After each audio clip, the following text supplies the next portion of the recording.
Hello, my name's the Retro Gaming Goose, and welcome back to another episode of Star Wars Month. For people that don't know, people that are coming in for the first time, Star Wars Month is just a month of December where I have decided I'm going to talk about Star Wars games pretty much all the time. I don't know why I picked December for this, but I just did. And today we are talking about one of my all-time favourite Star Wars games ever, Star Wars Jedi Knight, Jedi Academy. This game, I think I played this the most when I was younger, and mainly just the single player as well. I played that a lot in this game because there were so many different ways you could do it. I absolutely adore this game. I think it's fantastic, and I am going to be very biased in this video of me chatting about it, but it is what it is. Anyway, before I get further into the video, if you could do me a huge favour and like the video, and if you want to keep up to date with all of my Star Wars content, all of my retro gaming content in general, then please subscribe to the channel, because I post videos pretty much every day, mostly weekdays. And before we go any further, let me know in the comments below, what is your favourite ever Star Wars game? It doesn't have to be an old Star Wars game, it can be a new Star Wars game. Let me know down below and I will talk to you about anything Star Wars, because I absolutely love Star Wars. Anyway, getting into the game. Unlike the previous games where you played as Kyle Katarn, in this one you actually get to make your own Jedi, so it feels very personal and is probably the reason why I like this one the most. Of course, I went with a weird alien, because why would you play as a human if you can play as weird, colourful alien creatures? You get to also design your lightsaber to a degree and choose your lightsaber colour, which is fantastic, because I always go for boring green if they do not have a teal colour. Don't at me, that just is something I always do. I like green lightsabers. I think they're my favourite coloured lightsabers. Yellow is a close second, but it would have to be green, and then that weird orange one from the Ahsoka series. I still think that one looks orange despite them changing it to red later on. I know what they did. But anyway, this game is a first person first person action shooter game where you run around. It is yeah, it is a fucking good game as well. You get loads of force powers and lots of weird stuff happens. You play as a character called Jaden. Everyone calls you Jaden. I think they went for a very gender neutral name, so they can didn't have to change any of the dialogue.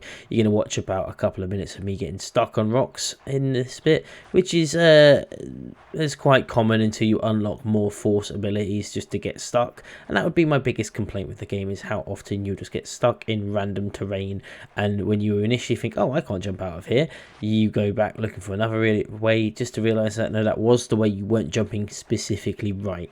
But you get used to that, I think. Hopefully you will, because once you get past some of the controls and some of the environment in this game, it is amazing. Again, I'm not going to go into any of the story at all, because I think the story needs to be experienced. I'm just going to talk about sort of the gameplay mechanics and whatnot of the game, and sort of just the general vibe of the game, and I just want to chat shit about this game for a bit.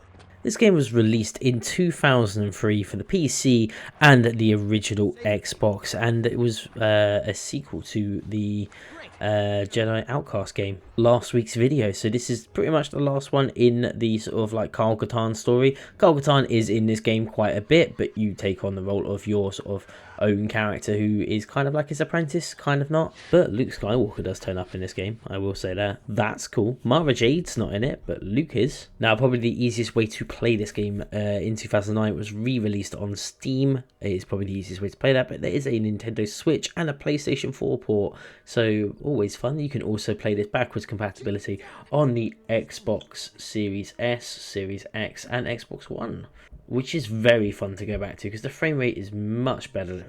And the gameplay is very similar to the Jedi Outcast, but I would say greatly improved. You can now do power moves, which are fantastic, and there's just more force abilities and random stuff for you to do in this game. I like the little marks it leaves on Jedi or Stormtroopers armor when you slice people up.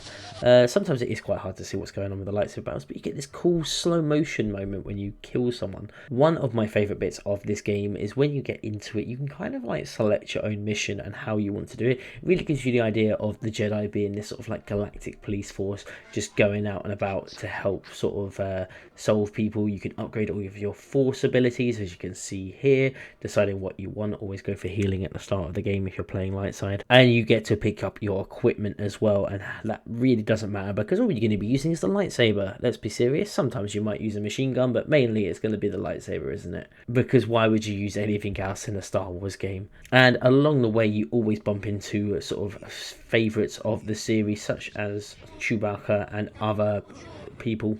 Pretty sure Han Solo and Lando Calrissian turn up at some point, as they always do in most of these games. But it's always fun to see, like, I think this is a good case of a story that sort of like coexists with the Star Wars universe at the time. Not so much the Disney one anymore, but like the general sort of like coexistence of, yeah, this just fits in quite well and doesn't like mess up any of the lore of the movies, which is quite nice. I always enjoy it when things like that happen. It was a simpler time back in 2002. We'd only had like 1 or 2 Star Wars films that were bad, and even by today's standards those Star Wars films are not bad. We have no idea what we were going to sort of run into along the way. What am I joking? I like all Star Wars films. I claim that Star Wars films are bad, but reality, they're all good. They're all Star Wars, and that's all I really want. Well, one of my favourite things about this game is how open-ended all of the missions are, and how much you can just sort of just run around and do whatever you want. You can kind of tackle these missions exactly how you want to, and some of the mission objectives are nothing like what you'd think they would be like. The majority of the time you imagine it's just go here, kill a load of enemies, but there's actually a few of them which is like go here and save people from like stuff you cannot fight.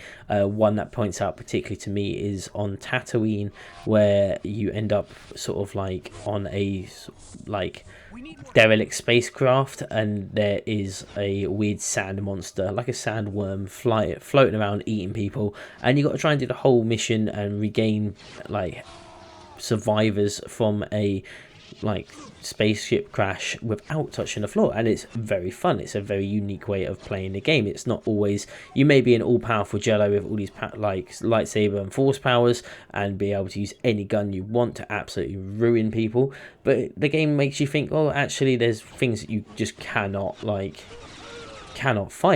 And that's a cool thing, like to find out that like Jedis aren't just like these warriors that can not be stopped. There are things that are just can't be resolved with force powers and a lightsaber, and I think it adds so much to the actual story. Now, when we were talking about the video last week, we were talking about the original sort of, I keep saying the original, when I keep saying the Star Wars Jedi Outcast we talked about last week, there was a bit we did talk about which I mentioned was the multiplayer. And what I will say is, well, last week I said there was another game that did much better multiplayer than Outcast, and I don't know if that is blasphemy. I really don't, because I think the multiplayer for this game is by far the best. It's so good. Honestly, like, you got the same problem you got now. I'm playing on the Steam version. You can't really connect to anyone's servers at the moment, but you probably could start your own game and just have a load of people thing. So the best thing to do, you can just load up a load of bots and you kind of get that same thing. You can choose all the different saber styles now, so you can have 2 lightsabers. You can have a double-ended lightsaber, which is awesome, and you can absolutely wreak havoc among people. Honestly, this is some of the best multiplayer on a PC game. I remember specifically playing this a lot when I was younger as well. I did have this on the original Xbox, and I don't really remember too much of the multiplayer on this Xbox, but I do remember my brother's PC having this game along randomly with Rayman, but it was like a 3D Rayman game, and he could actually play it properly, like how people intended it to be played on the multiplayer, and it was so cool. I thought it looked amazing. I was absolutely terrible at it. I will admit that I am very bad at the online, because a lot of the online is just throwing lightsabers and just this random combat here where everyone's just swinging lightsabers around, no one knows what's going on, and you activate some sort of force power that just destroys everything. But there's a lot of people just like swinging lightsabers around for no reason until someone dies, and that's how you play the multiplayer, and it's fantastic. Honestly, it can't get old. It's not old, it never gets old. It often reminds me of Star Wars Battlefront 2, when you could go to Mos Eisley Assault and just have the heroes versus heroes fight. Fantastic. As you just saw there, that's me swapping out my lightsaber so I can get a double-bladed lightsaber, because I had a random memory of the double-bladed lightsaber being the most powerful and OP thing online, simply because you have a kick button, and it's brutal. The kick button just ruins people in this game. I don't know why they went for a kick button. but I guess because Darth Maul does it at one point, he went for kick. But honestly, it is broken, and if you want to cheese some stuff online, just kick some people. I always think that appreciate that you can have your fancy martial arts skills with your lightsaber, but a swift kick to the face just, like, you know, puts them down. There you go, look at that, just knocks them down. Kick him again, block, block, block, and then you go in for the kick. Oh, he's dead. But yeah, fucking love this. Great game.